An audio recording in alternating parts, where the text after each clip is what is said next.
The molecule of more.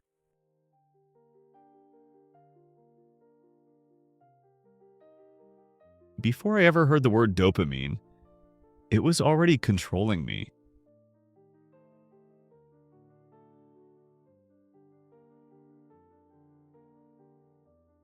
Shaping what I chased.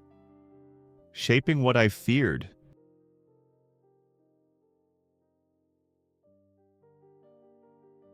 Shaping the life I didn't realize I was running through instead of living in.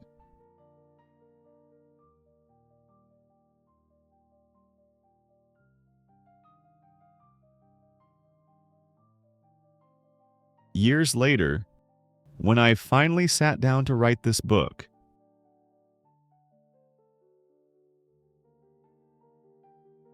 I understood something painful.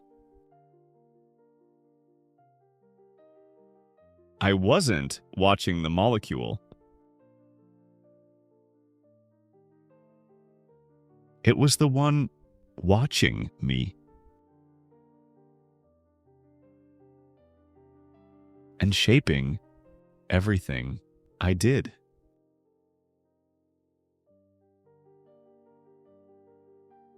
What I eventually put into these pages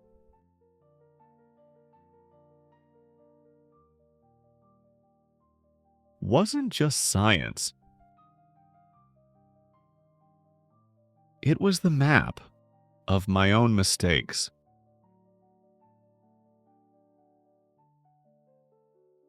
My own inability to relax.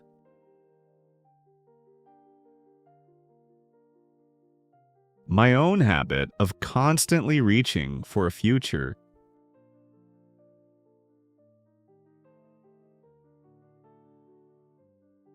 that kept slipping further away the closer I got.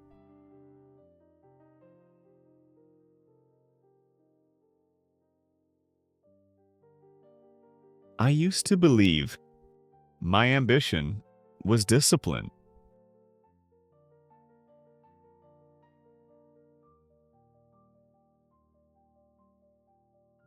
I used to think my nonstop thinking was passion.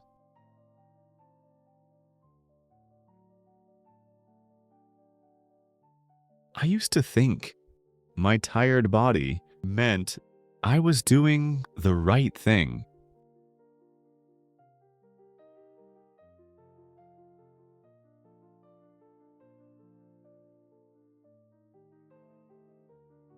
But none of it was true. Not the discipline. Not the passion. Not the meaning I thought I had. It was dopamine. Quietly whispering, "More! Faster! Again!" Every time I tried to slow down.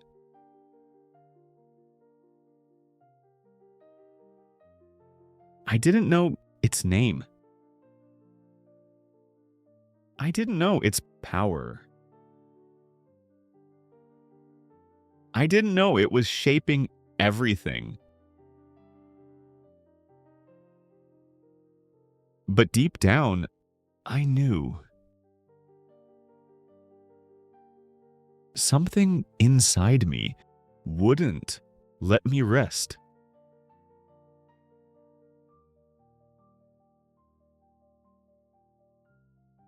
When I was young, success felt like oxygen.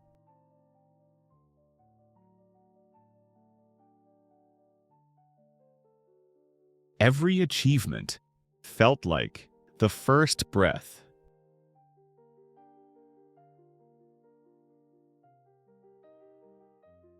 After being underwater too long,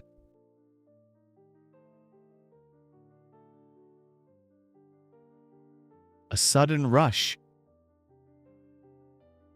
a spark, a burst of finally. But the moment never lasted. The feeling faded quickly. Too quickly. Like someone turning off the lights in the middle of a celebration.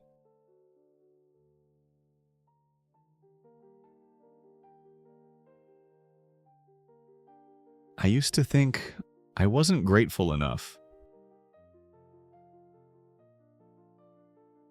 Sometimes I believed I didn't deserve happiness.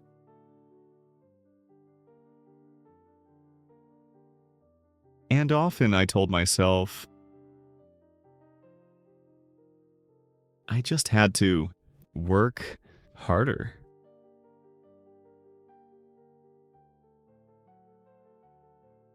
So I could finally feel the joy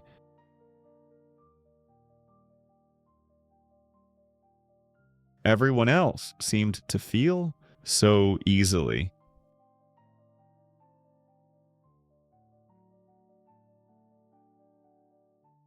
But the truth was simpler and sadder.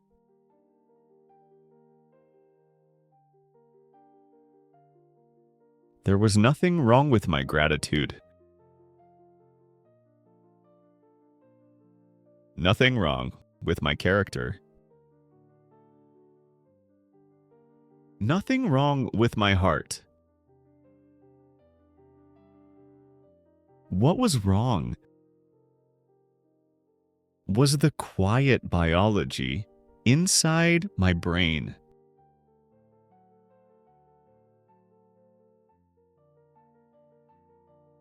That rewarded the chase and ignored the arrival.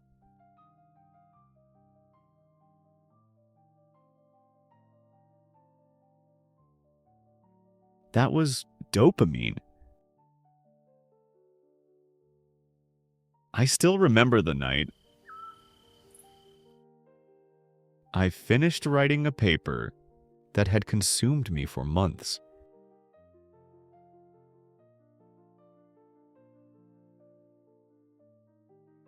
I stayed up all night, rewriting, reviewing.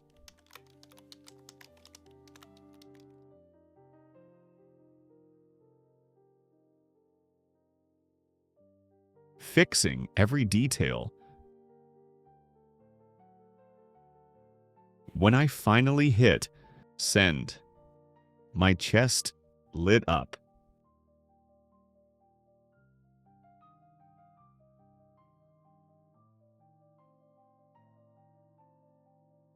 This was my breakthrough, my arrival.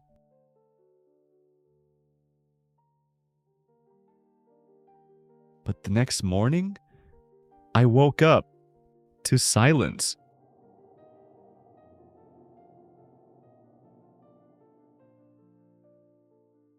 Not peace. Silence. The pride vanished. The excitement evaporated. The joy never came. My first thought was, what am I supposed to do now?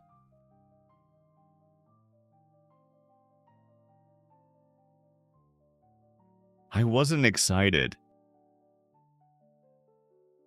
I was empty. And emptiness is the truth. Dopamine never tells you about.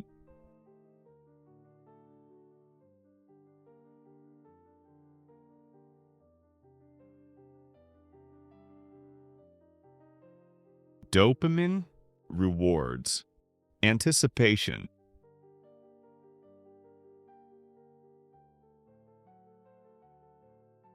Not fulfillment. It thrills you during the rise,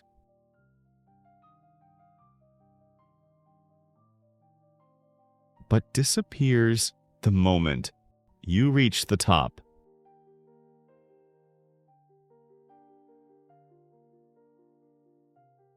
It rewards the hunger, not the satisfaction.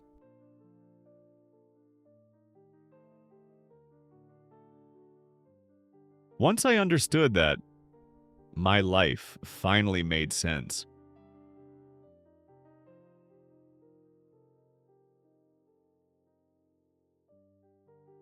I had always lived in the future.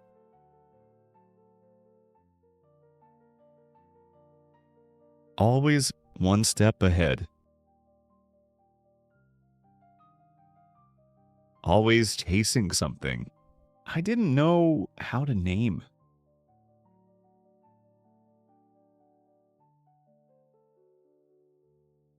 I wasn't chasing joy. I was chasing the feeling of almost reaching joy.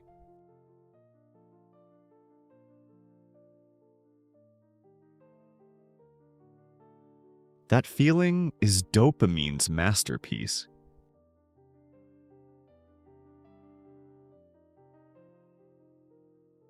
But it comes with a cost.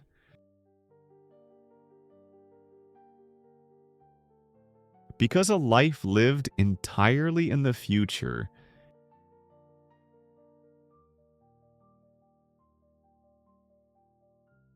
is a life you can never actually feel.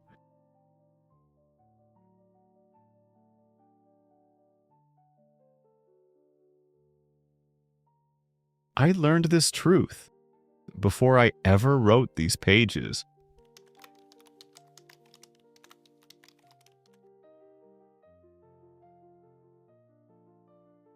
There was a musician, young, brilliant, alive.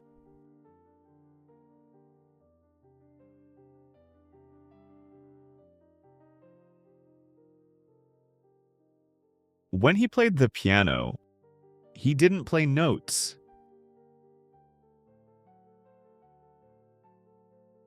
He played emotion. He played truth.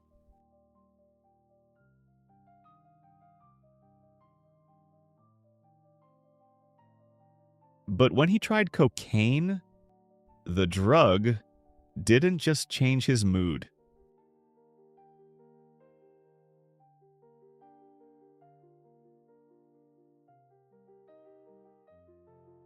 It rewired his relationship with dopamine.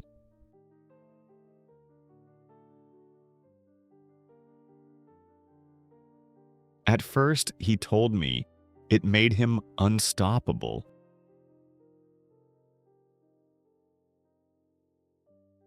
He wrote for hours.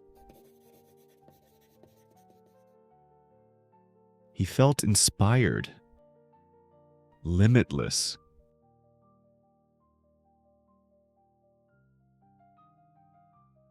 But dopamine doesn't stay generous for long.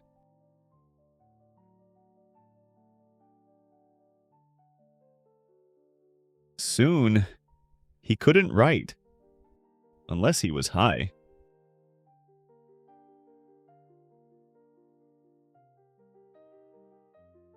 Then he couldn't write at all. He told me, "I'm not chasing the music anymore.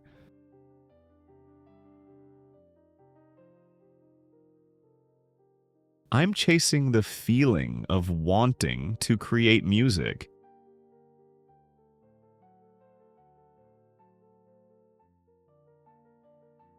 That is dopamine's trap.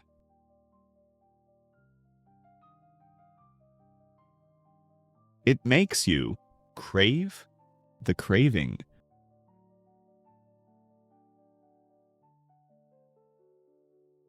Want the wanting. Hunger for the hunger, not the reward, not the joy, not the meaning, just the chase. And the modern world magnifies that trap. Every notification, every buzz, every glowing red circle on your phone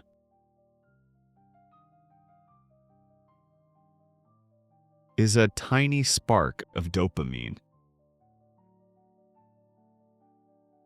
A whisper saying, maybe something exciting is waiting for you.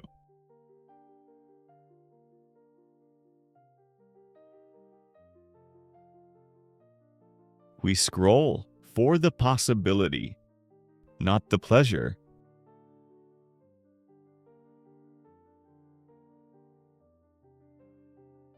We chase the flicker of a future that never arrives. We live hungry and overstimulated at the same time.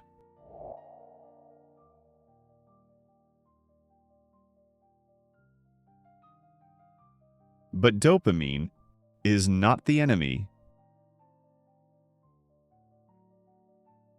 Dopamine built the world. It drove us across oceans. It pushed us into space. It inspired every breakthrough, every invention, every bold idea. It is the spark of what if? The fire of possibility. Without it, we would stay exactly where we are.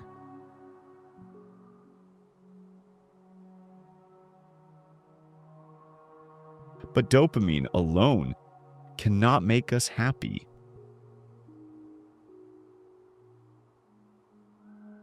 Happiness lives in the here and now side of the brain.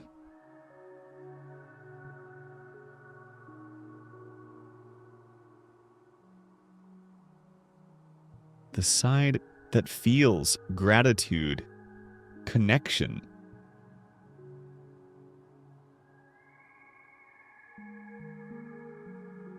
calm, and presence. The side dopamine ignores. I paid a price for ignoring it too.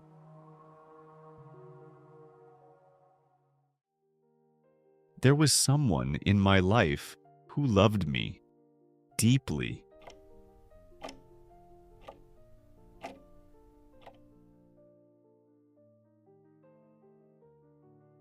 Someone patient, kind, steady, warm. My eyes were on the future, and I didn't realize the person beside me was slipping out of my life.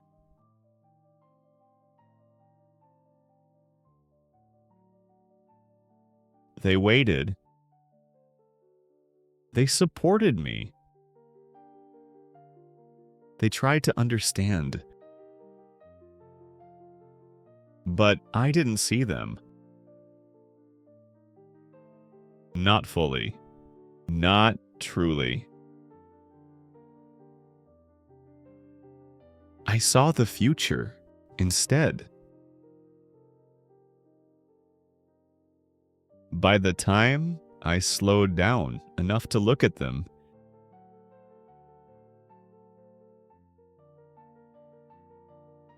they were gone. The day I realized that I sat alone in my office,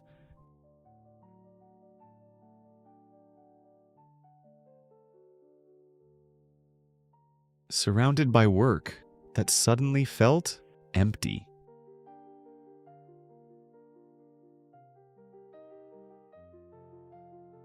And for the first time, I understood. The cost of living in the future.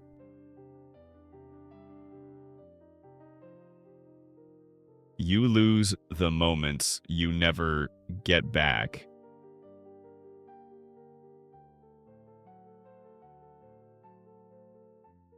That lesson followed me into every class I taught.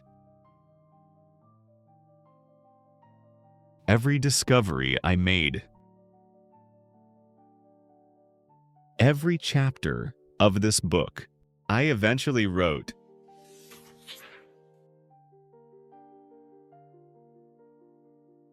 It taught me this. You cannot feel meaning if you're always chasing more.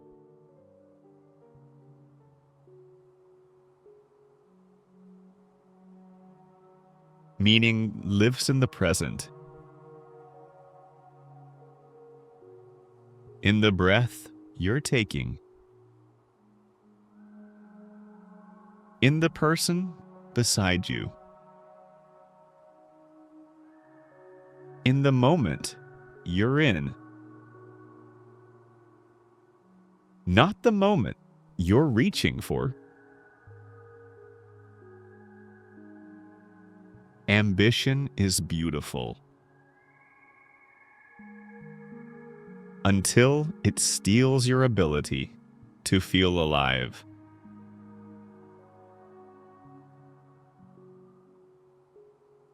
Desire is powerful until it becomes the only voice you hear. Dopamine is essential until you forget that life happens in your heart, not your anticipation. These pages, this work, the book I wrote,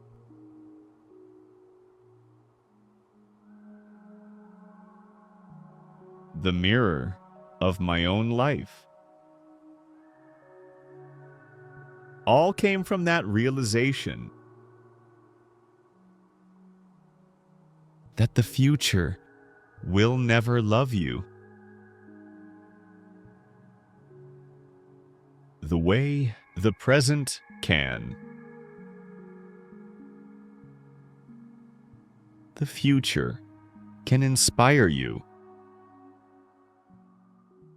push you, challenge you, excite you, but only the present can hold you, comfort you, heal you. Dopamine built the world, but presence is what makes the world worth living in.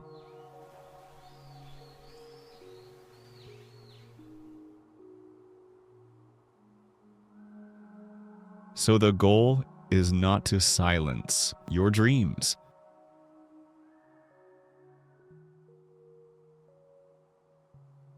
Not to stop reaching. Not to abandon ambition. The goal is to know when the chase becomes a prison. To know when to stop. to know when to breathe, to know when to feel the life you've already built.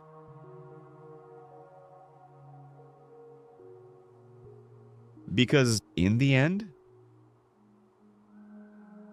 the most powerful moment of all is not the moment you achieve something. It's the moment you finally realize you don't have to chase everything to be enough.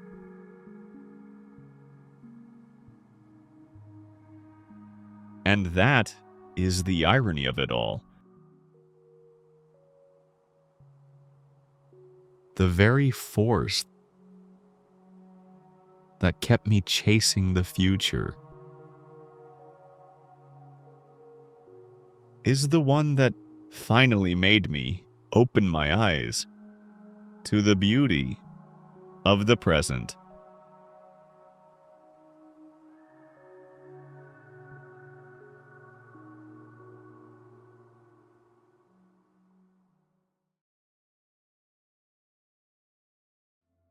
If you enjoyed this journey into the human brain, our next book will take you into the story of our entire species. A book Bill Gates calls one of his favorites. Up next, Sapiens.